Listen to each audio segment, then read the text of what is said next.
Bueno, es nuestro primer video podcast en el Cali Pop Festival. Es súper agradable poder tener acá en estudio y muy pronto para todas las personas que nos están escuchando y que nos están viendo, representantes, personas que conocen de la cultura geek y la cultura pop en nuestra ciudad. Sabemos que Cali es una ciudad que abraza la cultura en las muchas manifestaciones y representaciones que hay.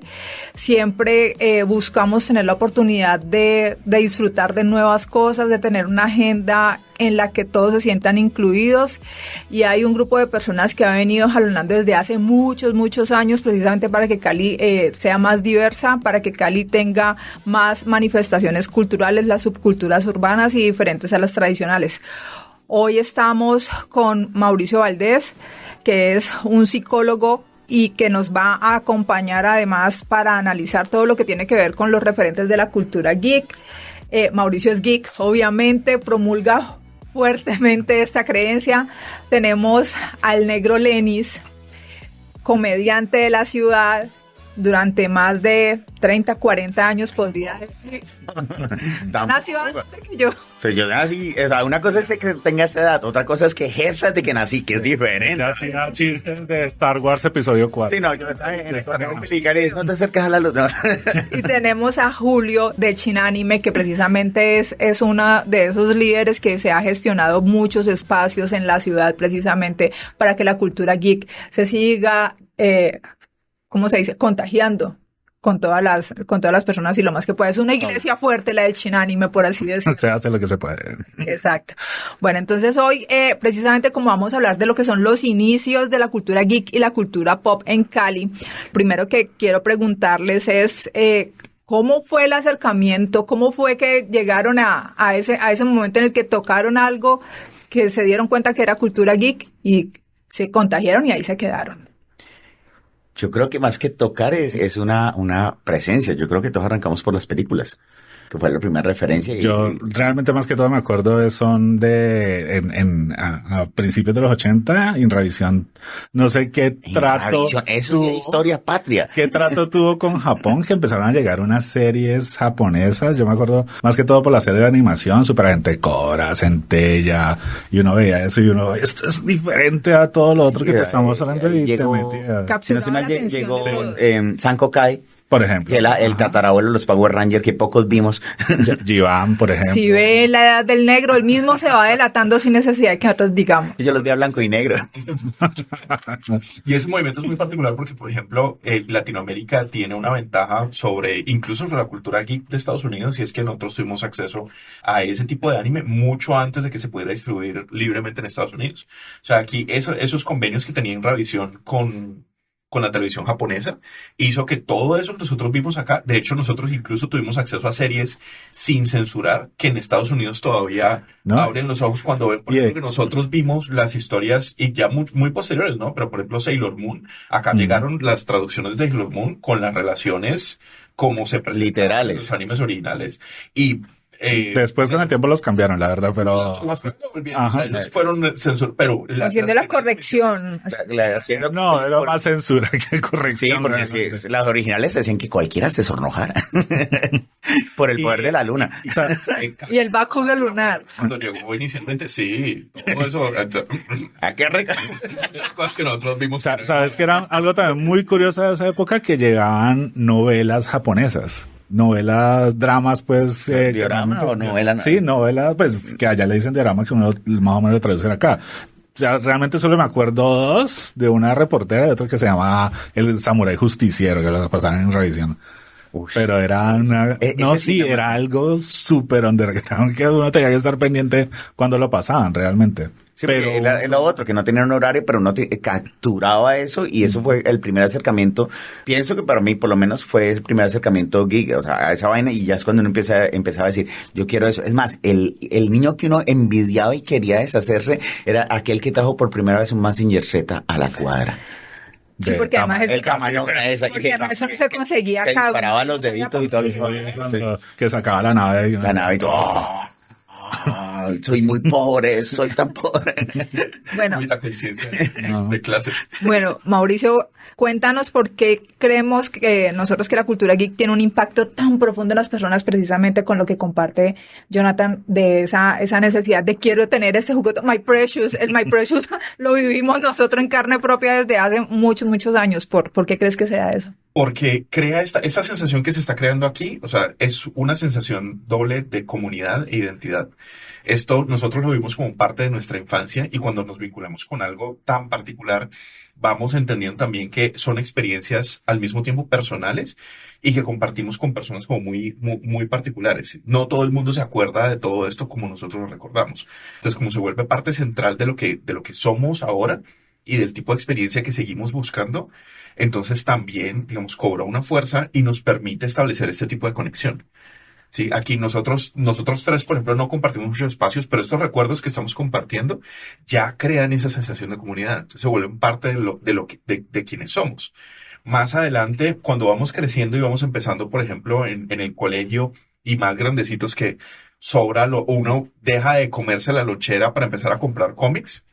O los álbums que no existían a nivel oficial, pero que aquí en Colombia y en Latinoamérica, yo me acuerdo de tener álbumes de Supercampeones, el de Caballeros del Zodíaco, los de Sailor Moon, o sea, ahora cuando uno habla de yo tuve ese álbum y las grandes casas productoras de estos programas decían, ¿álbums? Pucha, toda la plata que...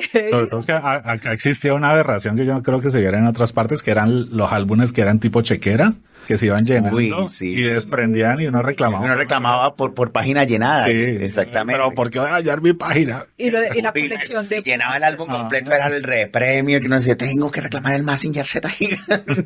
Además que hablemos de lo que era la estrategia de posicionamiento y marketing alrededor de los colegios, todos los postes tenían pegados afiches y todo. Lleve su álbum en la tienda de la esquina y uno salía desesperado, como nos contaba el negro precisamente, y me ahorro lo de la mesada, me ahorro, yo aguanto hambre, no importa. Uno sacrificaba una empanada por 4 sobres de álbum. Ellas también porque ellos lo vendían muy barato, como eran láminas tan pequeñas y a veces hasta se veía borroso, se compraba un mango y le sobraba para el cosito de láminas, por ejemplo. Eso eran en 8 bits que están impresas. Básicamente. No, y pixeladas. las camisetas y todo lo que ahorraba uno para tener la camiseta de lo que le gustaba, porque no es como ahora que tenemos muchísima oferta, eso lo encontramos, hay una economía alrededor de eso con los emprendimientos geek, pero en su momento, estamos hablando de hace 20, 30 años, que yo lograra tener una camiseta en mi caso, Supercampeones, pues primero me decían, pero ¿por qué estás utilizando la camiseta de muñequitos de fútbol si sos mujer? Y yo, pero ¿y si me gusta no puedo? O cuando utilizábamos cosas como Caballeros del Zodíaco. Entonces empezaba también allí un poco a perfilarse de, esta es rarita.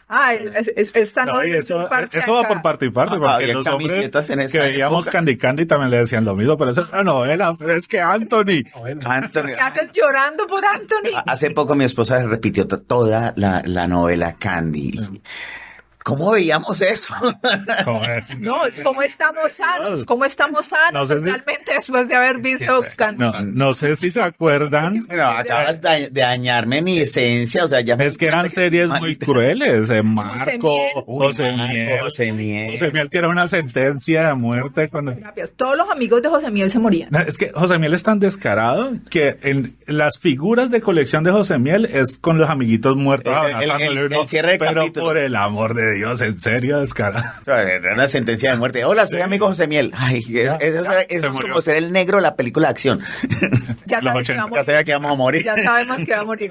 Eso precisamente, el hecho de que esas experiencias fueran tan fuertes y a veces que no eran diferentes temáticas y que eran tan distintas, es lo que hace que se vuelvan como tan centrales. No, es lo que uno pensaba. Por ejemplo, en José Miel se moría el personaje y uno llegaba a pensar, no, en el siguiente episodio aparece, pero quedó muerto para toda la vida.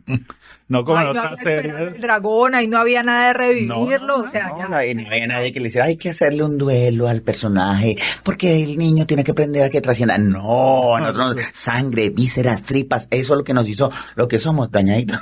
Sí, ya nos dijo Mauricio, ya estamos diagnosticados. Y no es por nada, pero es que en esa época también, si era animación, lo consideraban para niños. Y en esa época uno veía cosas que no eran para niños. Es lo que hablábamos de Superagente Cobra, una una cosa que era súper violenta que pasaban los sábados como a las 7 de la mañana. Y no teníamos a los papás al lado haciendo Afortunadamente no. A ver, sí, por ejemplo. Ay, se va a traumar.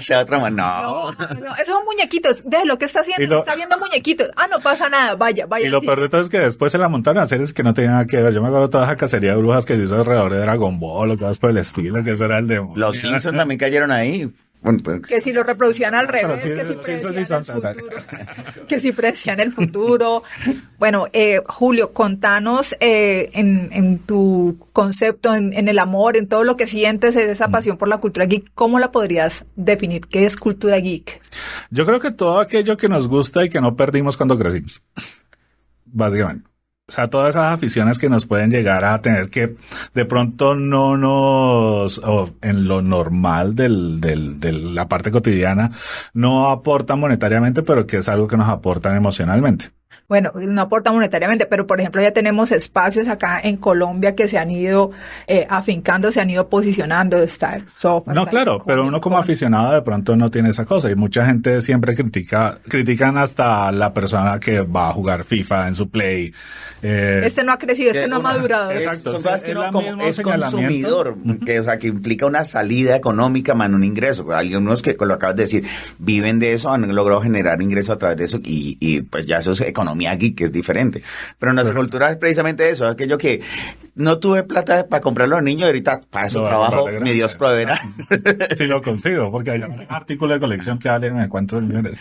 Bueno, ahí sí. Y ahora soy un adulto independiente con gustos. Bien de mentes. Bueno, y Mauricio, precisamente como vemos ahorita toda esta oferta de eventos, hay gente que tiene, por ejemplo, una agenda de entretenimiento nacional o internacional, un adulto muy independiente con gustos también bien particulares, que se va al Comic Con, que se va por Latinoamérica, que se va por fuera y que además tiene en su casa 4 cuartos, duerme en uno y los otros 3 son de mera colección. ¿Cómo impacta eso? ¿Esto se puede decir que es ya una adicción a lo geek? No, se trata de asuntos, se trata más que de una adicción, se trata de la pérdida de vergüenza, diría yo. Y la falta de regulación, además. Puede ser falta de regulación. Son prioridades. Eso se llama AliExpress y tarjeta de crédito. Amazon tiene deals muy buenos. Igual Prime. No estoy escuchando nada, se llega un momento, muchas de las cosas, y lo que han dicho ustedes, estoy muy de acuerdo, muchas de las cosas a las que no podemos acceder de niños, podemos acceder ahora. O sea, ahora tenemos el recurso y tenemos algo, y es que no tenemos no tenemos la vergüenza, y ahora ya hay, digamos, un estatus, hay una validación. Y ahora hay una validación porque es que tenemos comunidades que permiten eso. Y que valoran eso. Esas colecciones siempre han existido. Lo cierto es que obviamente intentamos rodearnos de nuestro grupo de pares en los que todos estamos de acuerdo de que si no comes un día por comprarte algo no hay ningún problema, pero mucha gente también sigue viendo mal ese tipo de cosas. De la misma forma que nosotros vemos mal que una persona normal se gaste yo no sé cuántos cientos de miles en una discoteca en un fin de semana, cuando uno dice, bueno, eso me hubiera podido comprar esta figura, ¿no? Es que sí, son estatus comparativos, ¿es cierto? Sí, bueno, pero es como la libertad de poder gastar ese ingreso que tienes disponible en lo que tú quieres. De todas maneras, sí, no podemos negar que es que hay una validación muy grande ahora a nuestros espacios.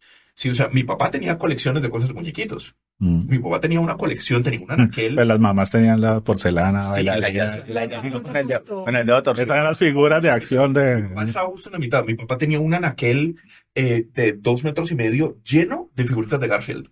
Oh. Y era de cualquier cosa que te pudieras imaginar. O sea, desde cosas que le traían de Estados Unidos porque sabían que las coleccionaba. Tazas, muñequitos... en Yupi salía. Pero habría una línea entre tener una colección de algo que puede ser mainstream tipo Garfield, Snoopy, Olafo, a algo cuando ya se te llena la habitación que ya te empiezan a ver raro. O sea, es que un anaquel es diferente a 3 alcobas. El anaquel estaba escondido. O sea, en ese caso. Pero de ustedes.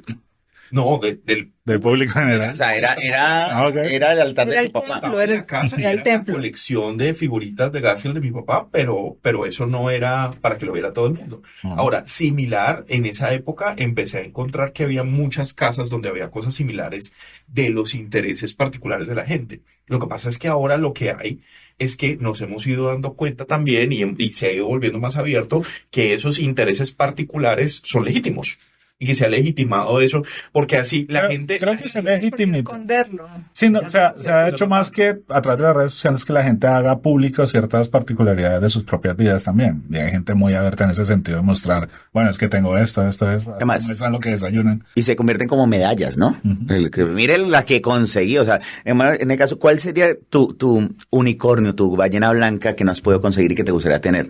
Por decir algo. Uf. Aviso clasificado No, para los demasiado. vendedores de coleccionistas. Julio busca. No, Hay un objeto que uno dice, después de que lo consiga, pensar en los otros, pero... No, por ejemplo, el comentario que hacía ahora de José Miel, de las figuras de acción de José Miel. Me encantaría tenerlo porque fue parte de mi niñez y son muy detallados en la parte mala de decirlo, pero es increíble las figuras y me encantaría tenerlas. ¿Cuál es tu unicornio? En términos de colecciones, yo creo que lo que más colecciono en ese momento es Magic the Gathering y creo Carta. las Power 9. O sea, hay 9 cartas que son clásicas, que no se usan casi en ningún formato, pero son cartas que son históricamente muy poderosas. Que ni usaría esta. No las podría usar, no se pueden usar en No, porque si las pones juntas, sale un dragón y...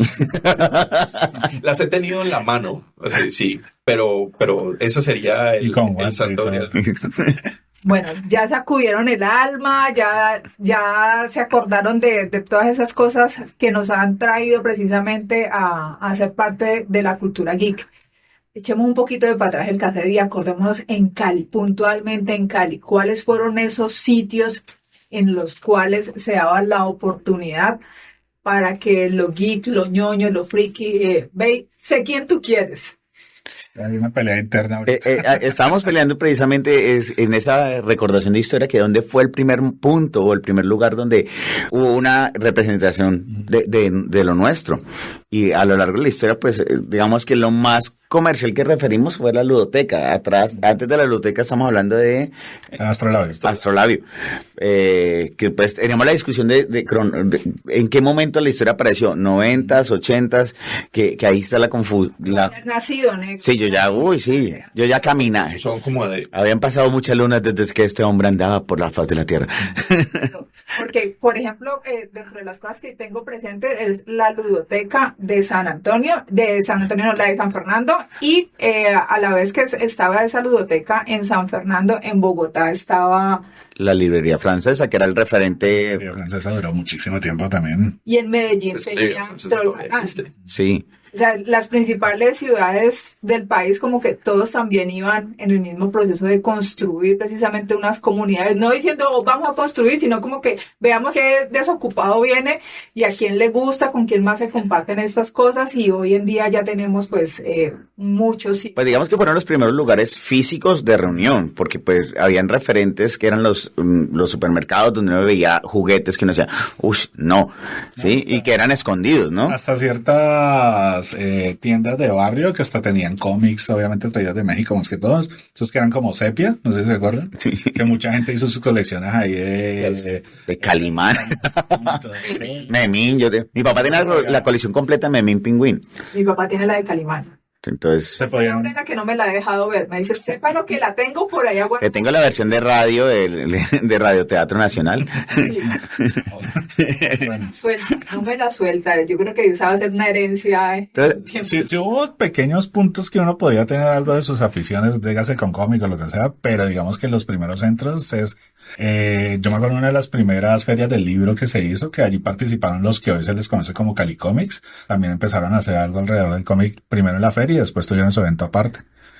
Y después ya los otros que veníamos hablando de Tierra Media, Magic Colombia, y aparecieron muchos otros, se fueron acabando, fueron apareciendo y así hay un ciclo Yo creo que aparecer. para mediados de los 90 fue que empezó a verse un movimiento sólido geek aquí en Cali, sólido en el sentido que ya habían lugares oficiales para encontrarse, y llamámoslo Temáticos. mediados de 90, 97, para acá más o menos. Llevamos casi para 30 años de construir una historia alrededor de una pasión, de un gusto, de lo geek, donde tenemos eventos que obviamente aquí ya Julio nos va a contar cómo fue la experiencia, cómo ha sido esa experiencia de crear el Shin Anime, cómo nace el Shin Anime. Bueno, inicialmente Shin Anime inicia como un cineclub. Nosotros veníamos trabajando como a mediados finales de los 90 en la Universidad Javeriana con el espacio del cineclub, que digamos una vez, un mes al año lo tomábamos para mostrar series de animación.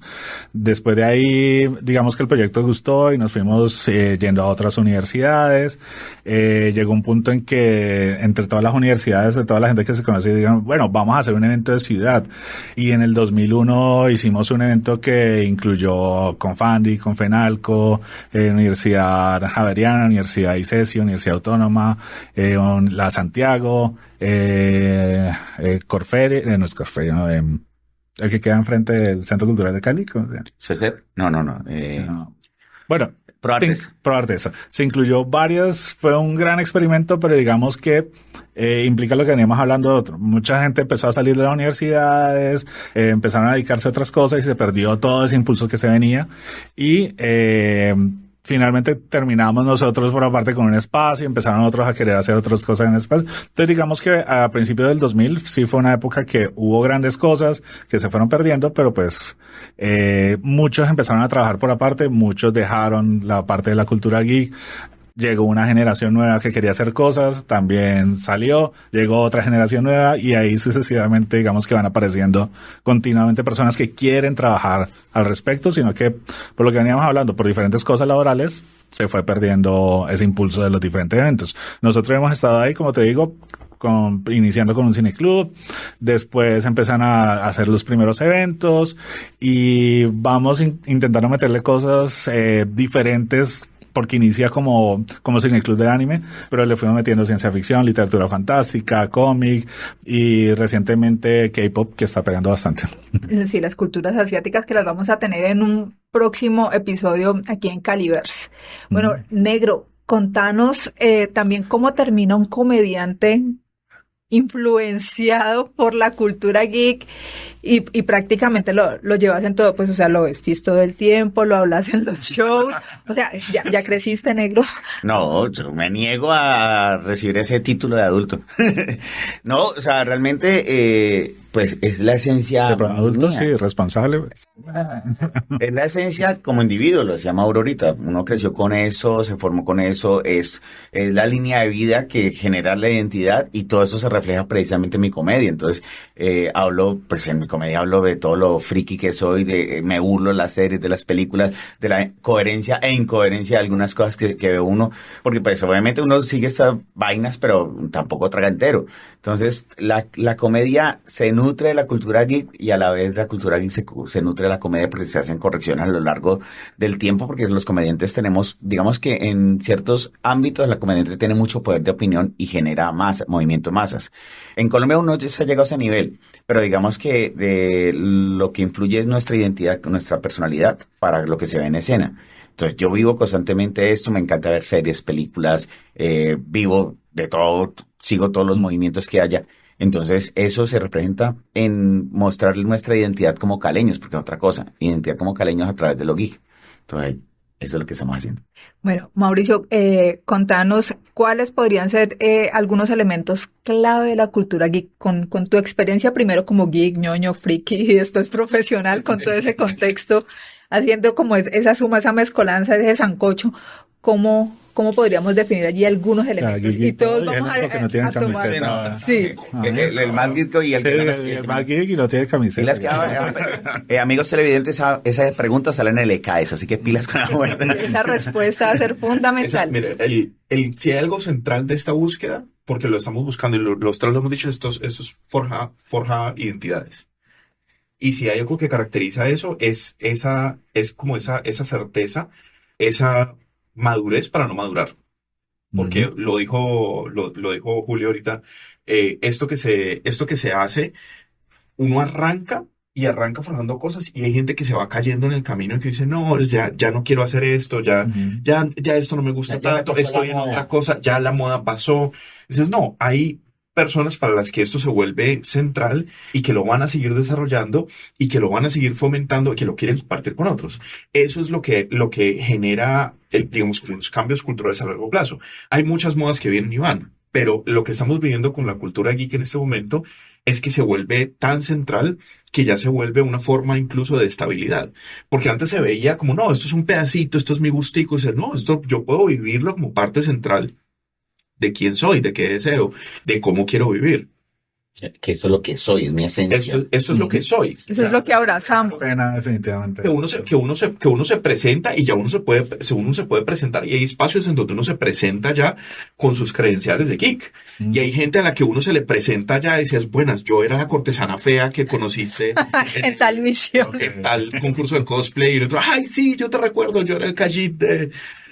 Sí, ya empiezan todas esas referencias obviamente a sumar y a ser parte de nuestra esencia, de nuestra vida, y que precisamente aquí en Caliverse, donde estamos explorando la cultura pop y geek en Cali, estamos tratando de demostrar, estamos tratando de abrir más esa conversación precisamente con nuevos espacios para que le podamos también dejar un poco a esas generaciones que vienen llegando, que también apenas se están sumando, que apenas están despertando a toda esta gran oferta que a lo mejor en su momento nosotros no tuvimos y que ahora sí podemos decir, me programo este fin de semana, me voy para un concurso de cosplay, me voy a jugar, no sé, en línea con mis amigos, que en su momento era los juegos con computadores conectados en línea, como por ejemplo en la ludoteca.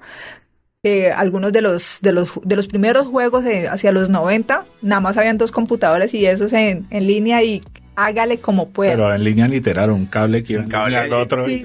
Era porque era una sala. O uno tenía un amigo en una sala de computadores de la universidad y que cerraba después de las 6 y ahí se encerraba uno toda la noche a darle chumbimba. Los contactos sí, que son necesarios y que precisamente en el bajo mundo. el mercado oscuro, de ahí teníamos esa posibilidad.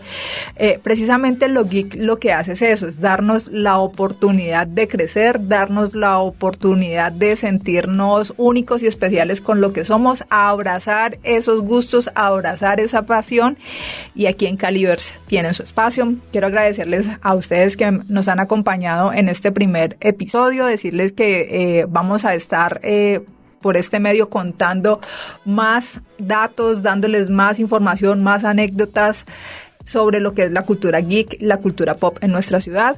Este es un producto que va en compañía con Univalle Estéreo 105.3 FM.